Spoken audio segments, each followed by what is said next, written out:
Out here getting the coon traps ready to set. Trying to update them. Show you what I'm talking about here.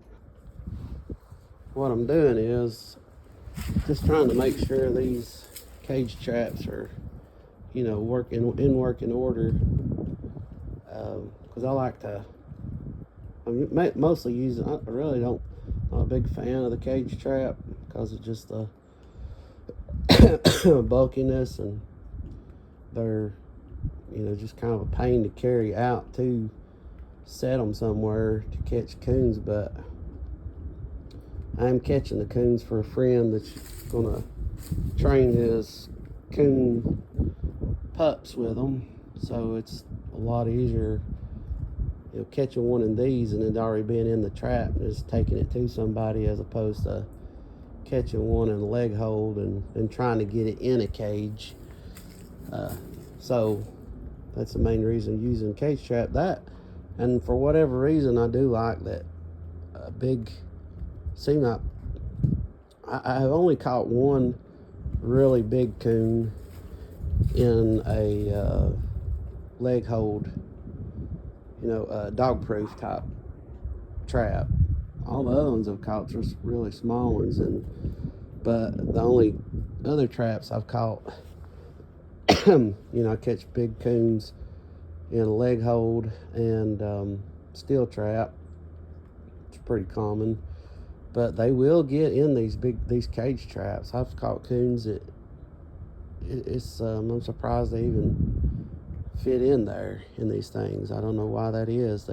You'd think they would be afraid of this more than anything, but and I have caught a red fox in one that filled the whole trap up. Just amazed. So, but the only thing I'm changing on these. I'm going to use these soup cans, put my bait in there, and I'm going to, let's say I got a hole in this one, I'm going to bolt it to the back of the trap, and that does several things. As far as it doesn't put the bait on the ground, so the coon can't drag the trap. They will drag the trap off of the bait, which I'll run a piece of rebar down through the wire into the ground to keep them from, rocking the trap and setting it off and dragging it around. But that keeps the bait off the ground, keeps the, if it rains, it still stays fresh, and it keeps the coon from so much reaching through the wire and trying to grab the bait, which they'll do that, and a lot of times they'll set the trap off doing that. So they will have to, and not to mention the can kind of gives them, how they like shiny stuff. It gives them something as a little bit of an attractant to focus on to get back in that trap. So last one I done, it worked really well. So I'll show you what I've done after I got it set up here. Too, something else I didn't show you. I'm gonna put these cans on with just these bolts, wing nut and the fender washers to hold it on there, so I can easily take it off if I need to. So here's what I've done. You just see how the can's attached like this, and I put it down on the bottom like that because I have caught on video putting the bait. I've done it on a creek bank. I put a bait kind of back in a hole, trying to catch one in a leg hold in a creek, and I put the bait up on the bank, kind of like, I don't know, head height, 10 inches or so up the bank, and all the coon did was stood on its hind feet and used its front feet to grab the bait out of the hole, little pieces of cat food, and eat it like that. And its front feet never did go down, it just kind of hovered over the steel trap with its as it kind of set up on its hind feet, like raccoons do, and I'm afraid that's what would happen. You know, the big coon, it would have its back feet back here, and it would just sit there, and you know, if I put the can up at this height, it would just reach back in there. You could see back in the can, but the hopes is that it'll have to get down on its front feet to look back in that can and possibly, you know, kind of put it in an awkward position to reach in there to grab the food. And doing so, it'll put his front feet firmly on that foot pad. So that's why I put it down low like that.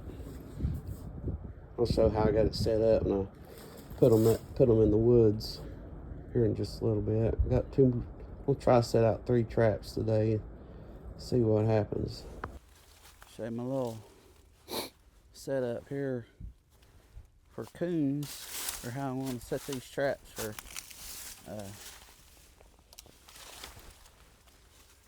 using these cans.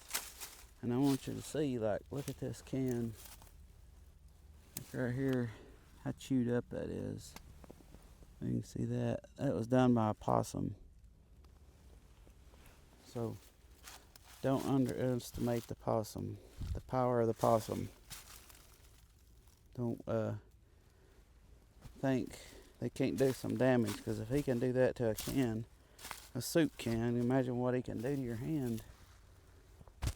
Be like us chomping on a Cinnabon. But all I'm doing, I got some cat food and trail mix.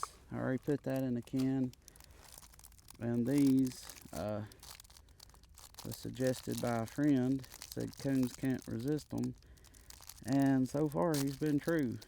I don't remember what you call them. Zinger? I think it's a zinger. But it's like a coconut and strawberry flavored, I think.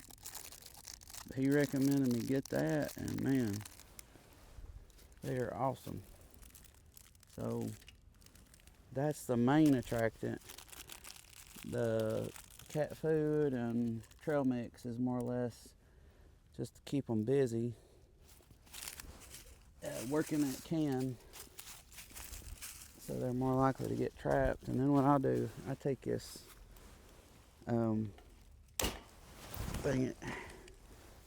set my trap off. Take this zinger. I usually have a butter knife, but I mush it up all over the can, so he cannot just reach in there and grab it, the whole thing, and run out. Because I have seen, it seems like with coyotes, with bobcats, with coons, with everything, when it comes to trapping seems to be the art of making an animal work a trap as long as possible, so they will be more likely to step on the trigger mechanism by doing so. The more it's the art of making them make as many steps as possible. The only other thing I'll use, I got crawfish oil, which I have seen that works better than fish oil for me, and Kathmandu, which is mostly a bobcat bait, but I have yet to see it work very well on bobcat around here, East Tennessee, or coyotes. I have never even seen a coyote smell of it, so they don't seem to like strong odors around here.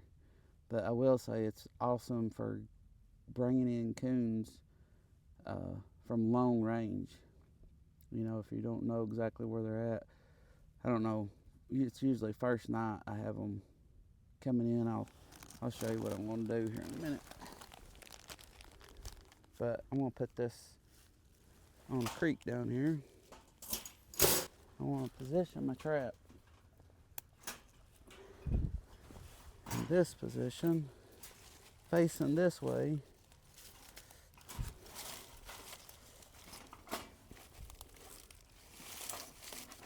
Like this,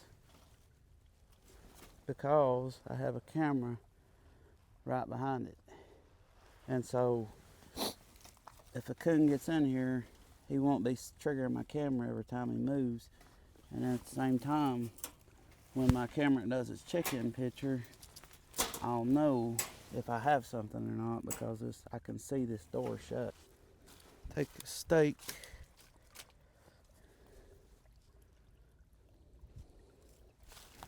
I'm gonna hammer it down. Like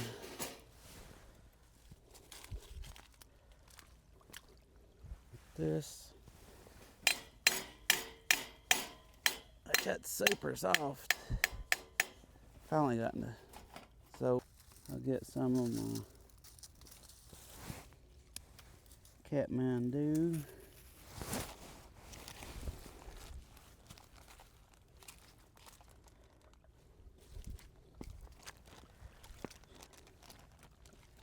And I'm gonna put it, try to clear this off, make it more inviting for them. I'm gonna put it up here so he'll have to pass my door. I'll just put a little glob on a stick. And it smells, if anybody's ever smelled it, it's just like, it's got a lot of skunk essence in it. I'll put that there. Point him in the right direction. I'll take some of the crayfish oil.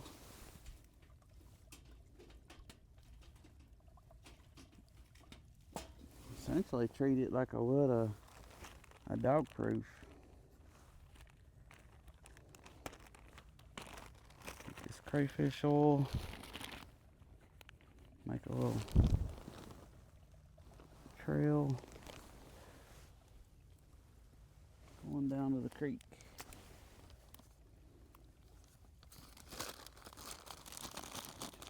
And that's it, other than I'm going to sacrifice my bag here. This is something I do. Well, maybe not sacrifice it, just a portion of it. I take this little sliver of plastic like that, and that creates two pieces like it creates kind of a lubricant, I guess you would say, for this, because this is bad about getting rusty and hanging up and all that. So I'll put that in between that, and that will make that it will make that foot pedal. It'll make the pans run smooth, so I don't have to like hair trigger it. I hate putting them on a hair trigger, because then coon just rears up on it and he'll set it off a lot of times. So he'll have to get on that pan and really smooth, push down, or not push down on it, put his weight on it to make it go off. But it's not a herky-jerky, or what am I trying to say? It's not, sometimes you put it on there and they'll go in there and set on it and not set it off. That's what I'm saying. So, let's see. I got my camera set right there. Maybe you can see it. So, hopefully the door will be shut in the morning.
So we had success on the coon trapping.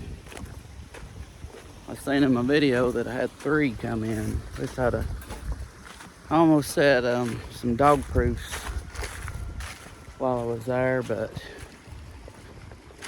or just one more dog proof, because they often come in pairs. I don't know that I've ever, I think one time I saw 3 like that, but if I gotta pick them off one at a time, I'll do it. Look there, snoozing. It is midnight right now.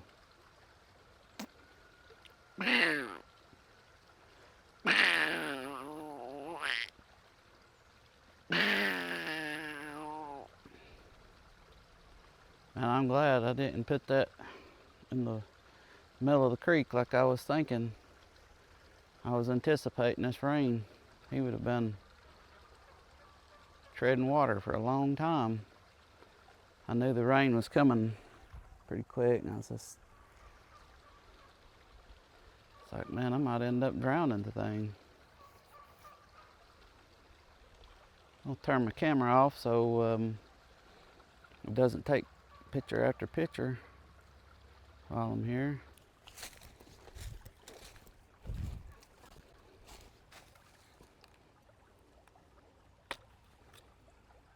Right.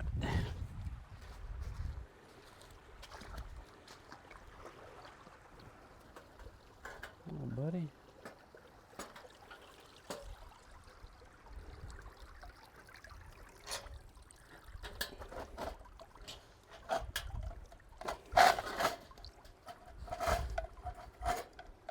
Thankfully, they don't mind being in the water as they come up the creek. They stay in the water a lot. Get some of that dirt. They just wade around, swim around. See, this position right here would be ideal. You know, setting it like that for the travel, catch them both ways. But then my front of my trap wouldn't cover up. When I caught a coon, you know, it would be directly sideways to it. I mean, I guess I could move my camera, but it's a lot of hassle when I can just, you know, put the trap facing this way. Which I don't know, I don't really like it on that leaning like that, because it's gonna, I'm really taking a chance. Might have to move my camera. Put it on this tree. This little tree right in front of it. I can catch, that must be a good idea. I can catch stuff going across that road. If it's coyotes, I know there's been coyotes and bobcats going up and down this road, so I'll just do that. It's just a little giant. Might end up buying, this is a buddy of mine's, not mine, but I might end up buying me a couple of these smaller.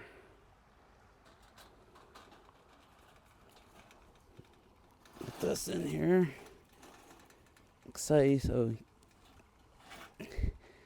can't grab something from the outside and roll it over, or roll it over. I've had them, say, drag it off the bait. Get a stick, get this. Yeah, I see. Thought he was nicer than that.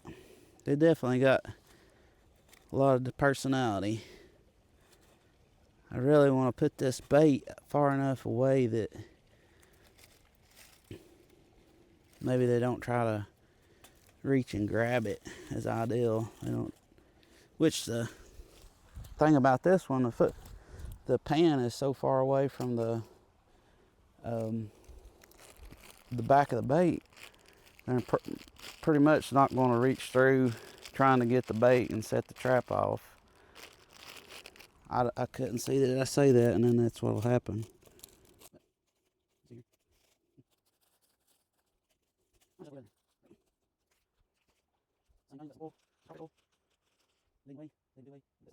There. That's all he's gonna do. That's fine. I'm gonna put it inside here. I'm not inside it before. But I'll go. Show him what it is. See. Oh, that's up. Work it done. It's gonna be something else to move that camera. Might just put it on maximum number of pictures and leave it at that. Say 5 pictures, 10 pictures, and let him set it off. I'll just do that. Yeah.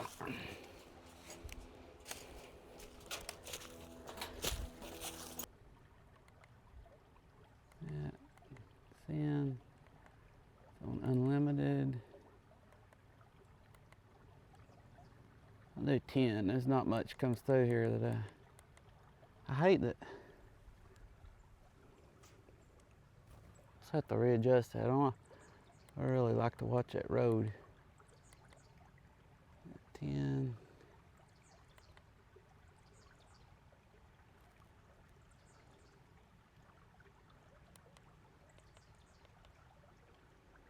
All right. Good to go. Make sure I can see it trap. Yep.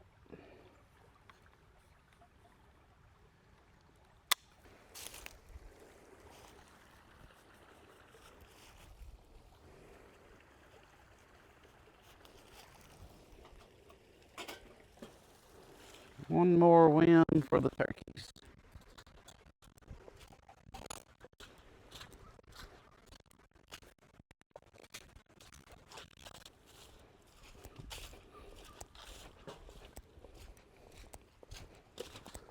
Oh, want to scratch me, huh?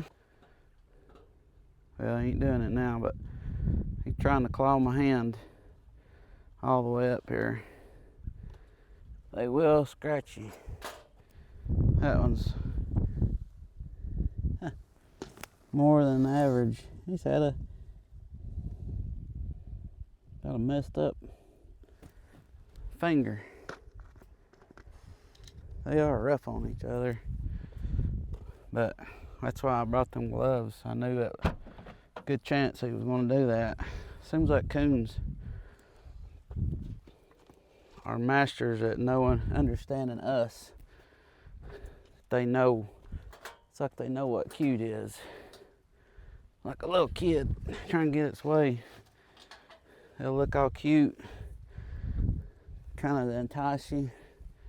Get close enough, let your guard down, and then they try to rip your face off. All of a sudden. That's not going to do. But I don't know how many times with dog proofs they rear up and look like they just want you to pet them on the head, and then all of a sudden they turn. That's a boar, so maybe that's why it's so meaner than average.